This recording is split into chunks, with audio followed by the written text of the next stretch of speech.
A teen prodigy boards a first-class flight, but a vicious model unleashes a storm of prejudice. Words clash, tensions soar, and a shocking claim shakes the cabin. "My father will buy this airline." You won't believe what happens next. Watch Tiana's epic stand. Don't miss this gripping tale of courage. This seat is for first class, not a charity case. The words cut through the airplane cabin's hum as Tiana paused, her loafers silent on the carpet. At 14, her dark eyes burned, meeting the gaze of Danielle in seat 2A. The 37-year-old Vogue model with platinum hair and a red dress glared, her sneer venomous. "This is no place for you, kid." Tiana's heart pounded, but her face stayed stone. She had faced worse at galas and boardrooms, her billionaire father's world hardening her into a prodigy of words. Sliding into 2B across from Danielle, she set her satchel down with calm defiance. "I belong here," she said, her voice low, each word heavy with power. Danielle laughed, her diamonds flashing. "You think a fancy blazer makes you one of us? Who let this child in?" Her eyes scanned Tiana's braids and crisp blouse, finding no flaw but hating her presence. Passengers, wealthy and white, ignored the scene, their tablets a shield, but the air choked with tension. Tiana gripped the armrest, her pulse racing. She was no stranger to judgment, her skin a target since birth. Her father, Marcus Langston, built an empire from dust, and she carried his fire. This flight to a debate championship was meant for focus, not war. Yet here she stood on a battlefield. A flight attendant approached, her uniform stiff. Her smile forced. "Is there an issue, Miss Laurent?" she asked Danielle, her tone bowing. Tiana saw the name tag Karen and the flicker of bias in her eyes. "An issue?" Danielle snapped. "I paid for luxury, not to sit by her." She waved at Tiana, her nails sharp. "Move her now." Karen's smile wavered. She faced Tiana. "Boarding pass, please." The request stung like an accusation. Tiana pulled the pass from her satchel, her hand steady. Karen checked it, her brow creasing. "It checks out," she muttered. "Of course it does," Tiana said, her voice steel. "I am not the problem here." Danielle's laugh grated. "So mouthy. Think you are special because Daddy has cash. Money does not hide what you are." She leaned close, her whisper cruel. "It does not change your skin." Tiana's chest tightened, but she stood firm. Her father's lessons echoed. Words are power. "Class," she said, her voice rising. "Class is silence when hate speaks. You are failing miserably." Passengers froze. Karen stepped back, eyes wide. Danielle's face reddened, her poise shattered. "You dare," she hissed. "I am a Vogue cover, you nobody." Tiana cut her off, her voice ablade. "I care not if you are on a billboard. Your words are the only cheap thing here." The cabin hushed, only engines droning. Danielle's jaw worked, no sound escaping, her eyes alight with rage. Karen stammered, "Please, ladies, calm down." "Calm?" Danielle screeched. "Move her or I will ruin your career." Tiana leaned back, her heart wild, but her face serene. This was bigger than her every slight, every dismissal she had endured. Her father's voice rang. "Never dim your light." She would not start now. "Do it!" Danielle pressed, her voice shrill. "Or, this airline is finished." Karen glanced at Tiana, then the passengers now watching. Tiana met her eyes unyielding. "Try moving me," she said, soft but deadly. "See what happens." Karen paled. Danielle's smirk flickered as if sensing danger in Tiana's calm. The plane taxied, the seatbelt sign glowing, but the true storm was brewing. The plane soared, but first class boiled with rage. Tiana sat stiff in 2B, her fingers clutching her debate notebook, her anchor in chaos. Danielle's stare across from her was a blade slicing through the cabin's hum. Tiana held her ground, her eyes locked on the models. She had crushed debate opponents twice her age. This was her arena. Karen, the flight attendant, fled to the galley, her whispers sharp. "Trouble in first class. Call the captain." Tiana's gut twisted. She was no trouble, but knew the game. A black girl, bold and young, was a threat to their order. Danielle sensed blood. Her voice slithered. "You think you are untouchable, sitting here like royalty? Was it a handout that got you this seat?" Her words carved deep, each one a wound meant to break. Tiana's breath caught, but she forced calm. My seat is paid for same as yours. I do not need to hurt others to feel tall. She flipped open her notebook, feigning focus, but her mind roared. Passengers stared, some bold, others hiding behind murmurs. A suited man across the aisle gave a pitying glance worse than Danielle's hate. The model's laugh rang out. Cute, spouting cliches like you are wise. You are nothing here, kid. She grabbed her champagne, sipping with fake ease. Go to coach. Spare us your scene. Tiana's pen froze. Her father's words burned. Fight to win. She shut the notebook, her eyes piercing Danielle's. The scene is yours, she said, her voice ice. Keep talking. Prove you are smaller than you look. Gasps echoed. A woman in 3C choked back a laugh. Danielle's face contorted, her glass slamming down. Champagne splashed her red dress, a stain spreading. You will pay for that, she snarled. Karen rushed back, her face ghost white. Miss Laurent, please quiet down. You are upsetting others. Her eyes flicked to Tiana, apologetic but cold. Me, Danielle roared, pointing at Tiana. She is the one attacking. Remove her or I will sue this airline. Tiana's heart thundered, but her voice cut through. If anyone is upset, it is you. I just want a flight without your hate ruining it. The word hate silenced the cabin. The suited man squirmed. A woman in 4A whispered to her friend. Karen's jaw clenched. Stop this now. I am getting the senior attendant. As Karen left, Tiana felt dread. The system could break her no matter her truth. She thought of her father rising above worse. Stay strong, she urged herself. Then the twist hit. A new attendant. Margaret appeared, her face hard, her name tag gleaming. I know the situation, she said, her voice stone. Ms. Laurent, complaints have been filed about your actions. Stay calm or security meets us on landing. Tiana's blood froze. Complaints about Danielle, but Margaret's eyes lingered on her, heavy with meaning. You too, young lady. No disruptions. The unfairness crushed Tiana. She wanted to shout, but Danielle spoke, her voice smug. About time. She has been a nightmare. I am famous. I deserve better. Tiana's fists balled. That is a lie, she said, her voice shaking with fury. She has attacked me, my skin, my right to be here. Ask them. She pointed to the cabin, but passengers looked away, their silence a betrayal. Margaret's face stayed cold. I need peace, not arguments. If this goes on, you both move. She faced Danielle. Ms. Laurent, your next flight is free for this trouble. Tiana's eyes stung with rage.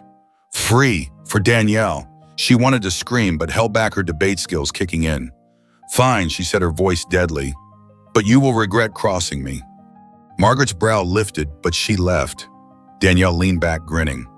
Good girl, she purred. Learn your place. Tiana said nothing. She opened her notebook, her pen racing as she wrote every word, every slight. This was not just her fight. It was truth on trial. Her father taught her leverage was power, and she was forging it. A black boy in 3B, maybe 10, peeked over his eyes, bright with awe. Tiana nodded to him, a vow. I will not lose. His grin lit a fire in her chest. She was not alone. The airplane droned through the clouds, but first class crackled with unspoken war. Tiana sat in 2B, her debate notebook open, her pen still as she stared at the pages. Her notes detailed every slight from Danielle and Margaret, but her mind churned with a new fire. She was done defending her place. Now she would claim it. Danielle lounged across from her, her smirk a permanent fixture. She swirled a fresh glass of champagne, her red dress still stained from earlier. You are quiet now, she said, her voice mocking. Finally learn to stay in line. Tiana ignored her, her eyes scanning the cabin. The passenger's avoidance cut deep, but the black boy in 3B watched her, his gaze steady. His trust fueled her resolve. Margaret, the senior attendant, passed by, her eyes flicking to Tiana with warning. Keep it calm, she said low before moving on. Tiana's jaw tightened. Calm was their weapon to silence her, not hers. She thought of her father, Marcus Langston, who faced boardrooms that doubted his right to lead. He never bowed. Neither would she. A new passenger stood, a man in his 50s with gray hair and a tailored suit. He had boarded late, settling in 1A, and now approached holding a tablet. Excuse me, he said, his voice deep, addressing the cabin. I could not help but overhear earlier. Is there an issue here? His eyes moved from Danielle to Tiana, calm but piercing. Danielle straightened, her smile sudden and sweet. "Just a misunderstanding, sir," she said. "This girl was causing a fuss, but it is handled." She glanced at Tiana, her eyes daring her to speak. Tiana's heart raced. This was her moment. "No misunderstanding," she said, her voice clear, rising above the engines. "This woman has insulted me, my family, and my right to be here since I boarded." She pointed at Danielle, her hand steady.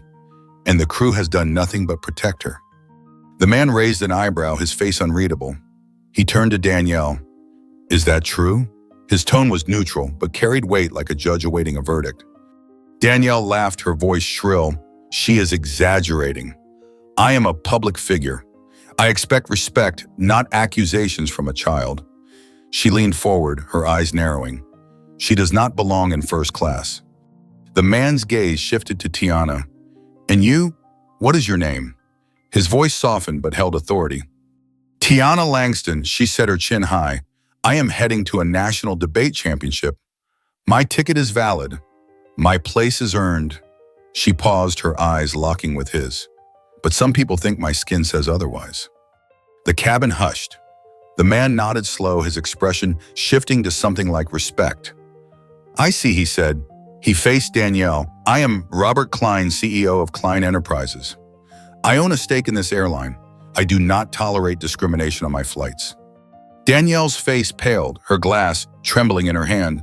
"You cannot be serious," she stammered. "She is lying to get attention. Ask the crew." Robert turned to Margaret, who had returned, her face tight. "What is your report?" he asked. Margaret hesitated, her eyes darting to Danielle. "There were complaints about both passengers, sir," she said. "We aim to keep the peace." "Peace?" Tiana said, her voice sharp. "You offered her a free flight while she insulted me. That is not peace, that is bias." Robert's eyes narrowed. "Is this true?" he asked Margaret. She nodded, reluctant, her shoulders stiff. He sighed, turning to the cabin. "Anyone else see what happened?" The woman in 3C who had laughed earlier spoke up, her voice shaky. "The girl is telling the truth. That woman," she pointed at Danielle, "has been cruel since takeoff. I should have said something sooner." The black boy in 3B stood, his small frame bold. "She was mean to her," he said, pointing at Danielle. "Tiana did nothing wrong." Danielle's smirk vanished, her eyes wide with panic. "This is ridiculous," she snapped. "You cannot take their word over mine. I am Danielle Laurent. I have a reputation." Robert's voice was cold. "Your reputation is your problem. Actions have consequences." He faced Tiana. "Miss Langston, I apologize for what you have endured. This will be addressed." Tiana's chest swelled, her eyes stinging, but she held her tears. "Thank you," she said, her voice steady. "But I do not want apologies. I want fairness." Robert nodded. "You will have it." He turned to Margaret. "Contact the captain, but I want a full report on this incident. And Miss Laurent will not be comped. She will be held accountable." Danielle's face twisted with rage. "You cannot do this," she hissed. "I will sue. I will ruin this airline." Robert's smile was thin. "Try it. My legal team loves a challenge." He returned to his seat, but not before giving Tiana a nod. "Keep speaking your truth," he said. "It carries weight." Tiana exhaled, her body trembling with relief and adrenaline. She looked at the boy in 3B, who grinned wide, his fists raised in silent victory. The woman in 3C offered a small smile, her guilt clear, but her support real. The cabin felt different now, lighter, as if truth had shifted the air. Danielle slumped in her seat, her champagne untouched, her eyes burning with defeat. She said nothing, but Tiana felt her hatred like a pulse. Margaret disappeared to the galley, her steps quick, her authority shaken. Tiana opened her notebook again, her pen moving with purpose. She wrote not just Danielle's words, but Robert's promise, the boy's courage, the woman's confession. This was no longer just her story. It was a reckoning. Her father had taught her to turn pain into power, and she was doing it line by line. As the plane flew on, Tiana felt a shift inside her. She was not just a girl in first class. She was a force, and no one, not Danielle, not Margaret, could dim her light now. The airplane began its descent, but first class pulsed with a new energy. Tiana sat in 2B, her debate notebook closed, her eyes steady on the horizon through the window. Robert Klein's words echoed in her mind. "Keep speaking your truth." She had, and now the cabin felt like a stage, her story the final act. Danielle across from her was silent, her face a mask of fury, her champagne abandoned. The black boy in 3B watched Tiana with awe, his grin a beacon of hope. Margaret, the senior attendant, returned, her face pale, her steps hesitant. She approached Robert in 1A, her voice low, but Tiana caught the words. Captain wants a meeting on landing. Incident report is ready. Robert nodded, his eyes flicking to Tiana with a promise of justice. Danielle shifted, her body tense. This is absurd, she muttered loud enough for Tiana to hear. You think you have won. You are nothing but a loud child. Her voice lacked its earlier venom, as if she sensed the tide turning. Tiana turned to her, her gaze unflinching. I am not loud, she said, her voice calm but resonant. I am heard. There is a difference. The words landed like a verdict, the cabin quiet save for the engines. The woman in 3C nodded, her eyes bright with respect. Even the suited man across the aisle looked up, his pity gone replaced by curiosity. Robert stood again, his presence commanding. He faced the cabin, his tablet in hand. I have contacted my team, he said. This airline has a zero-tolerance policy for discrimination. Miss Langston's experience is unacceptable. He looked at Danielle, his voice firm. Miss Laurent, your behavior has been documented. You will face consequences. Danielle's eyes widened, her hands gripping the armrests. You cannot do this, she said, her voice rising. I am a public figure. My fans will destroy you. She turned to Tiana, her glare desperate. You think you are clever, but you will regret crossing me. Tiana leaned forward, her voice steady. I regret nothing. You chose to attack me. Now you face the call. Her words were not just for Danielle, but for every passenger, every silent witness who let hate fester. The boy in 3B clapped his small hands, a spark that broke the tension. The woman in 3C joined in her applause, soft but bold. Robert raised a hand for silence. Ms. Laurent, upon landing, you will be escorted for questioning. Your travel privileges with this airline are under review. He faced Margaret. You and your colleague Karen will meet with HR. Enabling bias is not neutral. It is complicity. Margaret's face crumpled, her authority gone. She nodded, unable to speak, and retreated to the galley. Danielle's breath hitched, her eyes darting as if seeking an escape. Tiana watched her not with triumph, but with resolve. This was not about revenge. It was about truth.